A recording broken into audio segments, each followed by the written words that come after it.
Hi, so some time ago I saw a card on the internet. I think it was Dawn Stamping Thoughts, who's a Stampin' Up demonstrator. And she made a card using some kind of thinlets, I think they are, or edgelits or something, I'm not sure, that Stampin' Up do, that you can attach letters to. And I knew straight away as soon as I saw it we'd be able to do that with the scan and cut machine. And then a week or so afterwards somebody sent me this picture with a message asking, can we make this kind of thing with the scan and cut? I think it was a message on one of my YouTube videos. So I said yes, I'd already seen it and that it was on my list to do. Well, I've been really busy and never got round to it. So now I've just decided I'll do a quick video. Now what I'm going to show you, this is what I was sent. This is what I've come up with. And there are a couple of things I just want to point out. This shape here seems to have a flat edge here. Now I tried it originally with a point and it was okay, but it didn't look right on certain straight-sided letters. So by that I mean something like this with the H or with the L. So I decided to make it a blunt edge. So this is what I've come up with. Here are my individual layers. And from what I can gather, basically, with the Stampin' Up ones, you cut each letter onto this shape and just make your words up. So this is my test. So I'm just going to give it a name here. I think I've done another one as well. I tried it out a few weeks ago, but never got round to recording a video. So I'm going to call it test and I'm just going to hit save. So I'm going to go to a new project and I'm just going to zoom in a little bit, and then this is how I made mine. You can play around with this once you know the technique, if you like, or just follow my video as I'm doing. First of all, basic shapes. I'm going to grab a rectangle. I'm working on the principle that we work with A4 in the UK or 8.5 by 11 in other parts of the world. So if you cut 8.5 by 11 in half, you'll get two cards that measure 4.25 by 5.5. So this would be like a tent style card. So this would be the fold here along the top, as opposed to it being in portrait and the fold would be on the side. So just for the purposes of the video, I'm going to make this 4.25 by 5.5. So I'm going to untick maintain aspect ratio. I'm going to make this 5.5 and I'm going to make this one 4.25. Again, you can play around with the size to suit, but I'm just using this as a guide, and this would be like my base card. So the front of my base card. So the next thing I'm going to choose is from the basic shapes, and I'm going to choose this here, this six-sided. So I think this is a hexagon. So I'm going to choose the hexagon. I'm also going to choose a square. So I'm going to bring the square and position it over the top of this shape. And you want to leave quite a bit. You don't want it in half or a small amount. You want to leave quite a bit of an amount here along the top to make it look right when you come in to just lay these sections on top of each other to make your word on the front of your card. So I'm just using the sizes as they come in from the basic shapes. So the square is on top of this. I'm going to select both.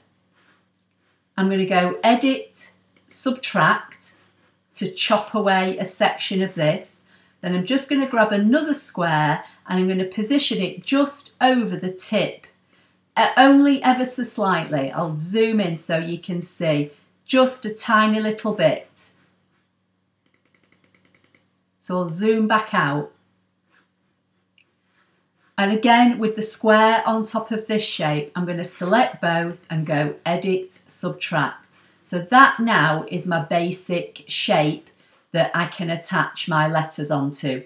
Now what I would do here, I would save this as a project, just give it a name, something that you can remember, and save it. And then that way, when you want to use this shape and create different words, you've got the basic platform, if you like, to attach your words to. But for now, I'm just going to use this shape. So this rectangle is 4 1/4 high. So the first thing I'm going to do is come to this shape, come to the properties box, make sure the maintain aspect ratio is unticked, and I'm going to make it 4.25 high. And now it's the same height as my base card. Again, you can adjust the size as you want. This is just how I did it for this video purposes. I'm going to use the word hello. So that's got 5 letters. So in total, I need 5 of these. So with this one selected, I'm going to hit the D key on my keyboard 4 more times. And that's given me 5 now in total. I'm going to select them all, just bring them up on top of the rectangle, select everything. I'm going to go Edit, Align Left and Edit, Align Bottom. And all these shapes now are all piled up on top of this rectangle. So now I'm going to come back and I'm going to come to text and I'm going to use a font. Now in my example I use this font, so I'm just going to stick with it. So I'm going to double click at the end of the text, highlight it, and just in lowercase I'm going to type hello and hit return on my keyboard. You can type whatever you want. You could try it all in capitals. I don't know how it would look in uppercase and lowercase, just have a play around with it. I'm just showing you the principles that I used to make my design. So now I'm going to bring this word on top of this rectangle. I'm going to line the H up so it just overlaps ever so slightly this first shape.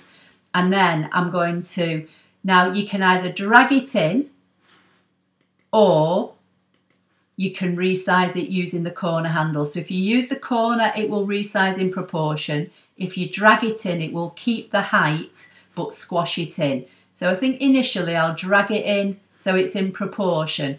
Now if you look at the original one, these letters only look relatively small compared to the front of the card. So I'm guessing that these might only be about maybe 1 inch high or something like that. I really don't know. But again, it's up to you. Just play around with it. I prefer mine to be actually taller. So I've shrunk them down initially so that it fits onto the card, because this word has obviously got to fit within your base card. And each letter is going to be attached to one of these shapes. So I'm just going to move this over a little bit because I only want a slight overlap here, but still making sure that all the letters will sit on the front of the card. And again, I think I'm just going to make it a little bit taller and then I'm going to bring it down. So now these letters are a group. You can see the blue bounding boxes around everything, and what we need for this process is each individual letter. So with just these letters selected, I'm going to right click and hit divide. And now that will separate each one of these letters. So I'm just going to send the rectangle to the back so it's out of the way. So what I'm going to do now, I'm going to left click on one of these shapes. I'm going to hold the shift key down on my keyboard and then I'm going to left click on the first letter. So I've just got these two selected. I'm going to come to edit and weld. That's now my first one. I'm going to select the second shape. I'm not going to move these letters because remember the letters need to sit on the front of the card. So what I'm going to do now using the directional arrows on my keyboard is move this along until it meets the E. Now you can just hit, you should have 4 directional arrows on your keyboard. I'm going to hit the right arrow and you can see it just moves it ever so slightly. But if you hold your shift key down and then press the arrow key, it moves it in bigger chunks. Once it's near to the E, I'm just going to move it over just slightly until they just overlap. So I've got the shape selected. I'm going to hold the shift key and select the E. Now I think the rectangles come to the top, so I'm going to send it to the back. So again, I'm going to select the shape, hold the Shift key down and select the E until I get just those two and go Edit Weld. And that's the next letter. So again, I'm going to do the same thing. So I'm selecting a shape from over on the left, hold my Shift key down and just use the right directional arrow until it gets near to that letter. Once it slightly overlaps, I'm going to hold the Shift key down and select the L. So I've just got the two selected. Now again, you can right click and weld or you can go edit and weld. It's entirely up to you. So I'm going to do the same thing now with the next two letters. Hold the Shift key down, scoot this across. That's too far, so I'm just going to move it back a little bit.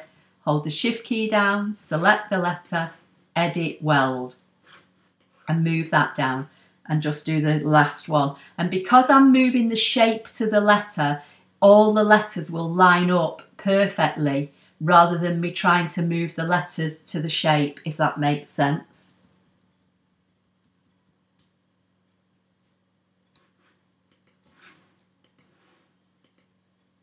So there are my four letters now. So I'm going to come back to my first letter. Just to hopefully make it a little bit easier to see, I'm going to open the properties box and I'm going to fill it with a colour.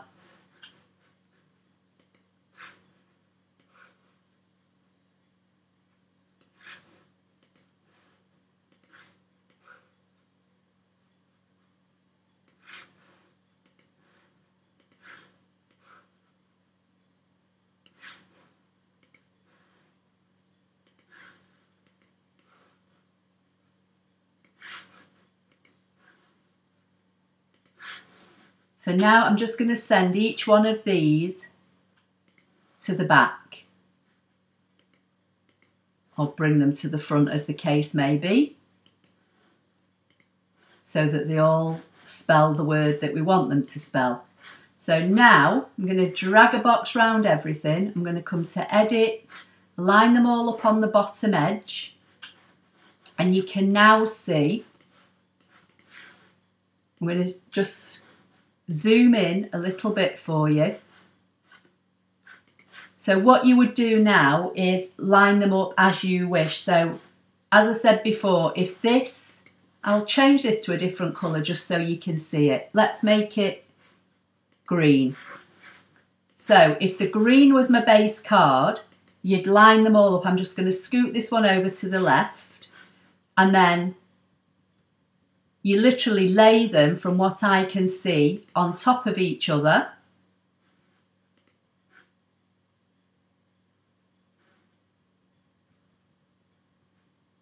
I'm just going to select the green and send it to the back because I've lost my O, and bring that in.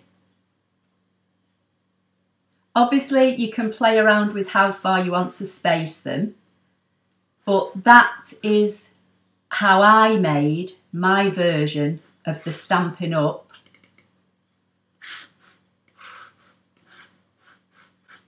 design.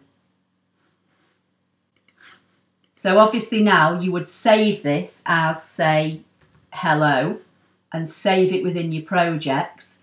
But originally, when I said save this shape, you will always have this shape in a project on here that you can then go back and attach other letters to make it fit on the front of whatever size card you want to put it on. So for the person that sent me the message, I hope that helps. For anybody else, I hope you like the idea. Obviously, if you want this to sit within a base card, you might want it not to go edge to edge, then all you need to do obviously is select each one, group them, and then you could resize it down and you could position it so you've got a border around the base of your card. It's entirely up to you. I'm just showing you how I came up with my version of those thinlets, I think they're called. Please give the video a thumbs up if you liked it. Don't forget to subscribe if you don't already do so. Remember, you can also follow me on Instagram and Patreon. And I'll see you in the next video. Thank you.